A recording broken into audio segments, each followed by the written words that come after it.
a very quick one. Yesterday, I never TMU banyere DSS. Na gwo Johan akpaso Nnamdi Kanu dịka o siri metụta ahụike ye.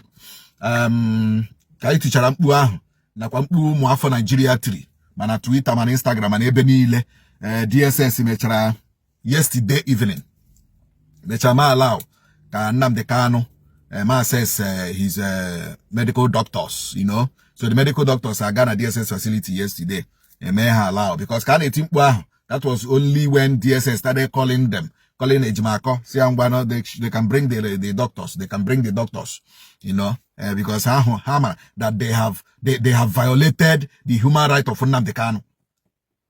Una say that DSS are my hand, una say that my hand now. These people my hand over that.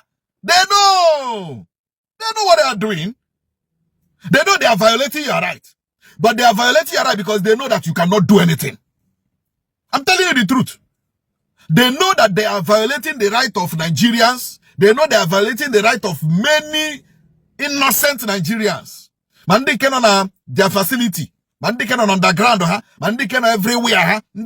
For years. They know they are violating their right. But they know that you also, that they are violating your right. You cannot do anything. After all, you were a politician.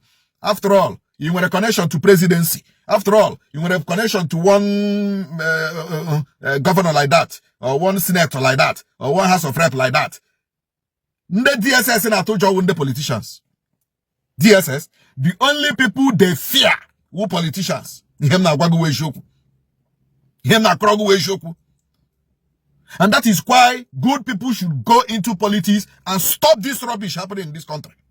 That is why good people should go into politics and stop this rubbish over there. Or else, if good people refuse to go into politics, you will see that even somebody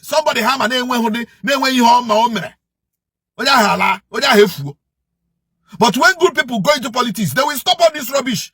Security agencies, individuals, even government. You know, now they have allowed the medical doctors to assess Nnamdi Kanu, and the doctors have put now say that that is just a kind of first aid that Nnamdi Kanu needs a hospital. That is what the doctor said. Nnamdi Kanu needs a hospital. And what are we saying? What we are saying in essence is that DSS should allow Nnamdi Kanu access to medical facilities. Now that the doctors have said that Nnamdi Kanu needs a hospital, DSS should give their express permission. In fact, the federal government should mandate DSS to allow Nnamdi Kanu to access a hospital. After all, federal government will a hospital. They can stay there. So how man to all guide. Also how man to all guide, man to all security, man to all, but they should take Nnamdi Kanu to a hospital. That is what we are saying. So DSS Nigerians are urging you, Ndi Igbo are urging you, Southeast are urging you to take Nnamdi Kanu to a hospital facility, a medical facility. That is what we are saying. Now that you people, allow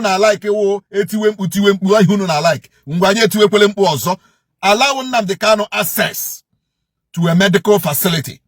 Because the doctor say, yes, we have seen him, and stabilized. We have done this, we have done that. But the truth, Nnamdi Kanu deserves a hospital. So only the hospital, only the medical facility, only the DSS officer, ever custodial, there is no medical facility there. There is no medical anything there. So they should take Nnamdi Kanu to a medical facility and a hospital. Now that you people have allowed his doctors to see him, now the doctors have recommended that Nnamdi Kanu needs a hospital fast. So DSS Nigeria,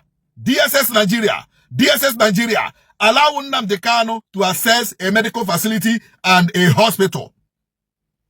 Ihe anyị je ekwu ya wo adi ama maka echi. Maka na o nwere ihe ga-ekwugira asị gị mgbe ihe a na-eme ikwuru okwu. Anyị ekwokwala ya now. Anyị ekwokwala ihe. O nwere ntị gerekwe, elu na ala gerekwe. Aka ekpere aka nri gerekwe. Mmụọ na mmadụ gerekwe. Chi ụtụtụ chi ehihie chi abalị gerekwe na anyị ekwuole. Federal Government of Nigeria, Attorney General of the Federation, mandate DSS to take Nnamdi Kanu to a medical facility. Onye nwere ntị ya nụrụ.